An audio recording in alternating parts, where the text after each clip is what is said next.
Hey everyone, this is the guide on how to post on Instagram.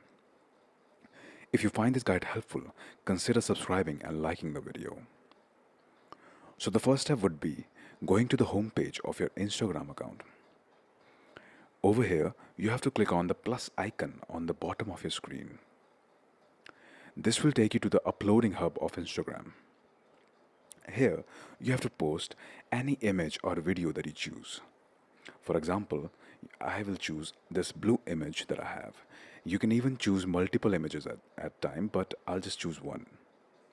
After choosing the image or images, you have to click on the next button on the top right section of your screen. After that, it'll take you to the editing screen. You can edit your image or video here by choosing several filters that you have here. There's a long list, so you can choose whatever you want. There are also options to add music track on your post on the top.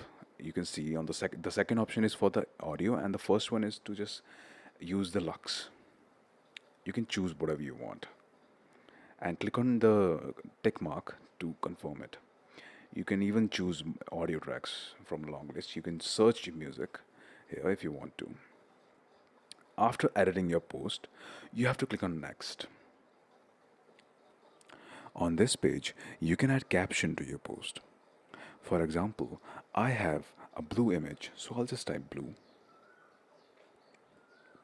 After that, you can even add location to your post if you want to. And after that, you can even tag someone like your friends or family or whoever you want. You can even add music in the third option if you want to. And as you can see in the end, there's an option to share to Facebook so that if you have a Facebook account, you can even share the same thing and post it on Facebook without opening the Facebook app, and it'll automatically share it there. Just click on share after that. And that's it. That's my post, and that's all about posting on Instagram.